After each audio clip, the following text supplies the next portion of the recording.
The FBI is one of the most advanced law enforcement agencies in the world, tasked with tracking the most dangerous criminals imaginable.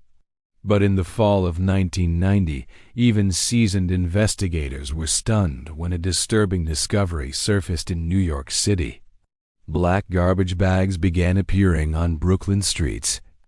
Inside were human remains, but no identifying features like a head or hands.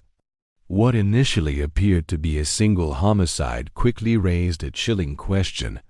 Were investigators dealing with a killer whose reach extended far beyond the city?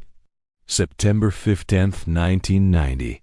On a cool morning in Brooklyn Heights, a local business owner arrived at her office and noticed a garbage bag blocking her path.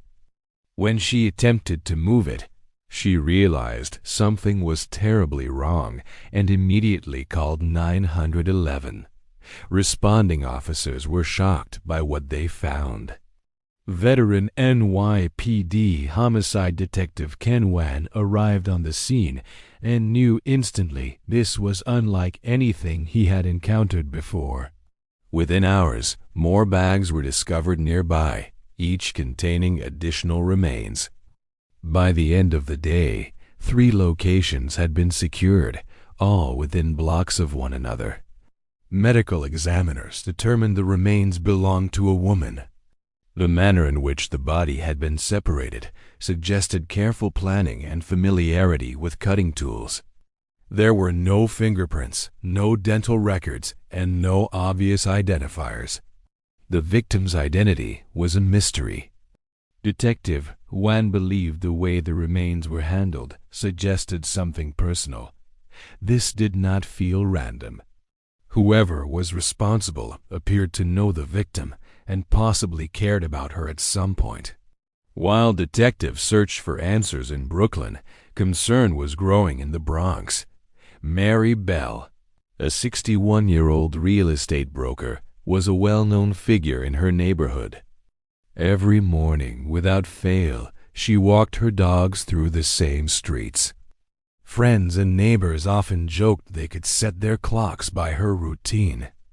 But in early September 1990, Mary stopped appearing. After 2 days without seeing her, a neighbor checked on her home. Inside were her dogs, an immediate red flag. Mary's family was contacted, including her nephew John Figueroa, a law enforcement officer in Illinois. He flew to New York, fearing the worst. Inside Mary's home, 2 critical items were left behind: her medication and her glasses. Her van was also missing. For those who knew her, it was clear something was wrong. Back in Brooklyn, Detective Wan struggled to identify his victim until he saw a missing person flyer for Mary Bell. The timeline matched, the description matched. With a heavy heart, he contacted her family. Using medical records and prior x-rays from an old injury, examiners confirmed the remains belonged to Mary Bell. The question now was why. Mary was known for helping others. A multilingual immigrant herself, she often assisted new arrivals with housing, jobs, and legal matters. She was kind, generous, and trusting. Investigators soon discovered she had been involved in a turbulent relationship with a man named Smeo Deserlik, a fellow immigrant and taxi driver. Voicemail messages recovered from Mary's answering machine revealed repeated calls from him, growing increasingly aggressive in tone. Phone records and background checks painted a troubling picture. Deserlik had a history of violent behavior, including prior arrests for assault. Mary had even served as a translator during one of his earlier court cases. Despite the red flags, Mary had trusted him emotionally and financially. Police obtained a warrant to search Deserlik's home. Though the house appeared meticulously cleaned, investigators found items that raised suspicion, including trash bags similar to those used to dispose of Mary's remains. Blood traces were later determined to be consistent with Mary's DNA.